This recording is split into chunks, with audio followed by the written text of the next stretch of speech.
let's go over to page 223 and look at figure 13.5 there. That's showing part of the globe here. Refer to a globe or world map to locate the important parallels of latitude listed below. Draw in and label each parallel. Okay, so the first one says the equator. What degree of latitude is the equator? 0. Okay, so 0 degrees. So on that figure 13.5 on page 223, label the equator.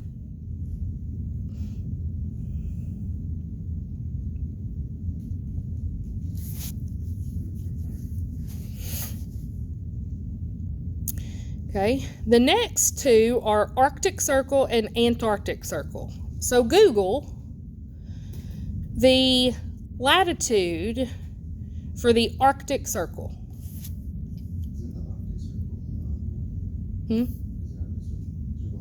Yes, Arctic Circle is north. What is its latitude? Huh? Not quite 90, I don't think. It's, what is it? No, I just said a bot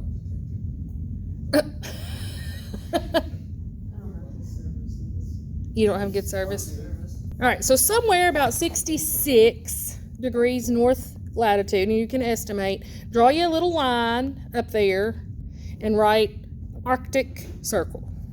So somewhere about 66 north latitude, we're going to have the Arctic Circle.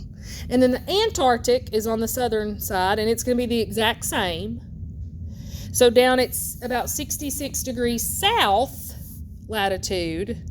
Go ahead and draw you a line and label it the Antarctic Circle.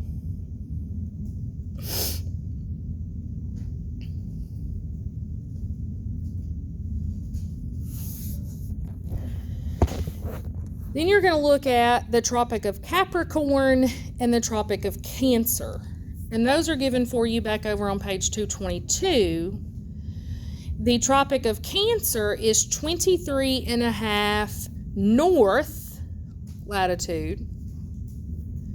And then Tropic of Capricorn is 23.5 south latitude. So on figure 13.5, draw you a line close to 23.5. Now I know you're not going to be exact, and that's fine, but approximate where 23.5 north latitude would be. That's your Tropic of Cancer. And then approximate where 23.5 south will be, and draw you a line across there, and that's your Tropic of Capricorn. Is used to describe the June 21st, 22nd date in each hemisphere. So for us in the northern hemisphere, June 21st, 22nd is the what solstice? Summer solstice. For those living in the southern hemisphere, it is the winter solstice. Okay. So on June 21st, 22nd, are the sun's noon rays directly overhead at the Tropic of Cancer, the equator, or the Tropic of Capricorn? It'd be the Tropic of Cancer, correct. Because the northern hemisphere is receiving the most sunlight at that point. So the Tropic of Cancer is going to be closer to overhead. So what latitude then receives the most intense solar energy on June 21st and 22nd? 23 north. 23 degrees north. Okay, now number 6 is kind of a tricky one. Okay, so it's asking if you lived at the following latitudes, okay, and they give us 40 degrees north, 10 degrees north, 10 degrees south. Would you look towards the north or the south to see the sun at noon on June 21st or 22nd if you lived at the following latitudes? Okay, so if you lived at 40 degrees north latitude, which direction would you look for the sun? North or south? South. Because where's the sun? It's at 23 degrees, right? If you lived at 10 degrees north, which direction would you look? North. And if you lived at 10 degrees south, which direction would you look? North. Yes. Yes. Okay. So we drew in our circle of illumination on page 222. So now number 7 says, use the circle of illumination on the globe representing the June solstice to answer the following. On June 21st through 22nd, what is the length of daylight at latitudes north of the Arctic Circle? So remember where we drew the Arctic Circle? And looking at the June solstice, what is the length of daylight at latitudes north of the Arctic Circle?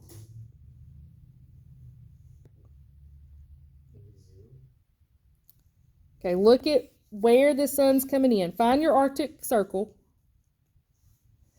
That's all the way at the top. Yeah, 24 hours. 24 hours of daylight. So the sun never sets during that time period in the summer. Yes. Yes, that's why blackout curtains were invented. Okay.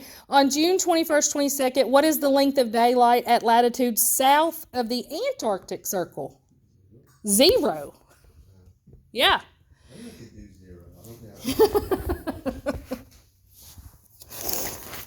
All right.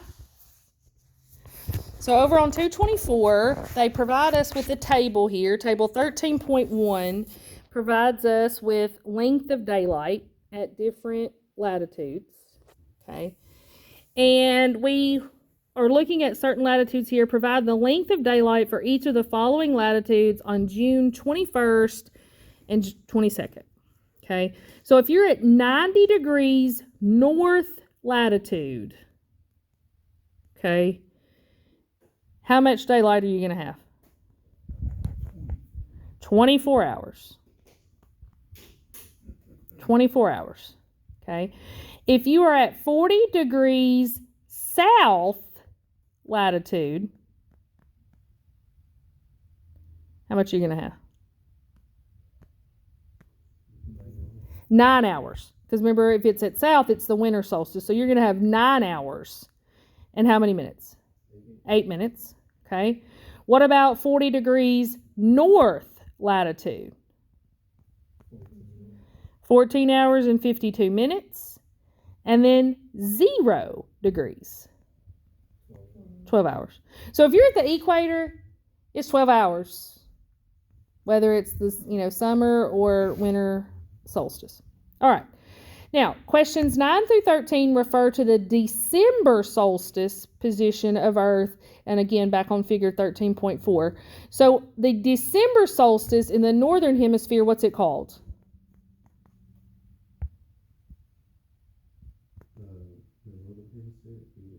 Winter solstice, right? And so the summer hemisphere would be the summer solstice. Okay.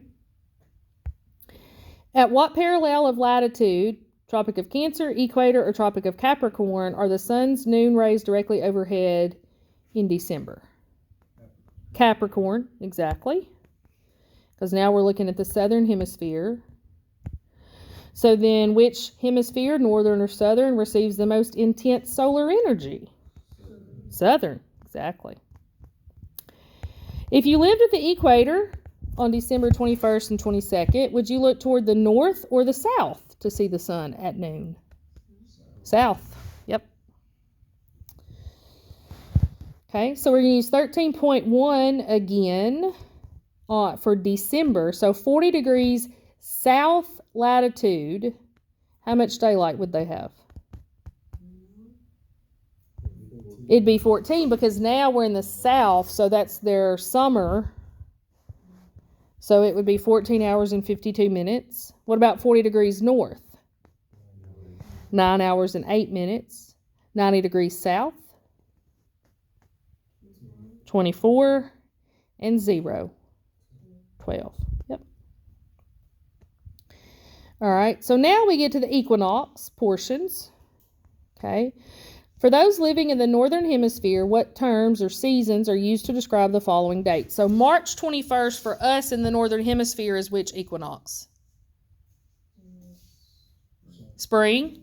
Spring. And then in September, it is the fall.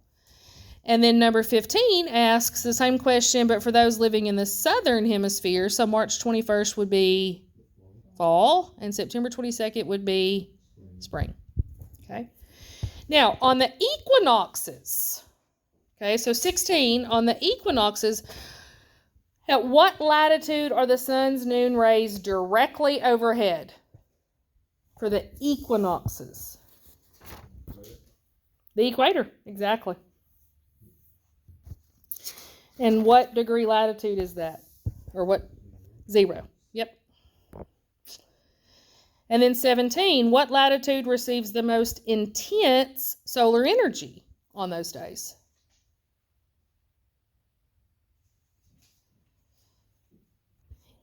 So we said that they're directly overhead where? The equator. So then what receives the most? Yeah, the equator, 0 degrees. Yep. Now, 18 says, if you lived at 20 degrees south latitude, would you look towards the north or south to see the sun at noon on the equinoxes? If you're at 20 degrees south, are you going to look north or are you going to look south to find the sun? North. You're going to look north because you're at south latitude. To get to 0, you got to go north. So it's going to be north. Okay. Now, 19.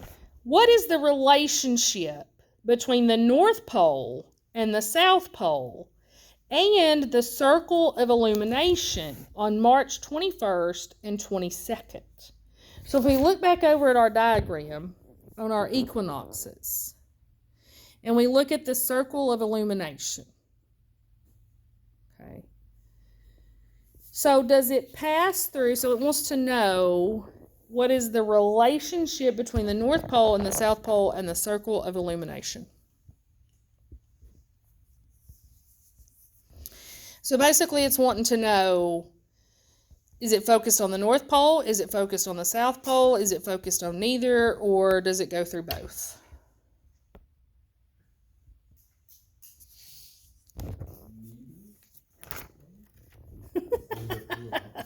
Okay, so you're in agreement that it's not one or the other. It's either neither or both, right? Okay, so if we look at that, so basically if we look at the March equinox, so if we're looking at the March equinox, we see North America and South America are receiving the sunlight, right? And if you look up where that circle of illumination is, it kind of starts at kind of the Arctic Circle, right? The North Pole. And then if we drop down to the other one, we're basically seeing the reverse, right? So if you look at the circle of illumination on that, it passes through both. So on the equinox, your circle of illumination passes through both poles. So depending on whether it's spring or it's fall, they're going to either be in the light or not in the light, both poles at the same time. It's not the case for our solstice, right? Because in our solstices, the way that the earth is tilted on its axis, one is going to be 24 hours of light and the other is going to be 24 hours of darkness. But on the equinoxes, because the circle of illumination passes through both at the same time, then they have the ability to receive light, both at the same time. And then number 20, briefly describe the length of daylight everywhere on Earth on March 21st and September 22nd. 12 hours. And is it the same everywhere? Yes, because remember, equinox means equal night. So we have equal amounts of day and night.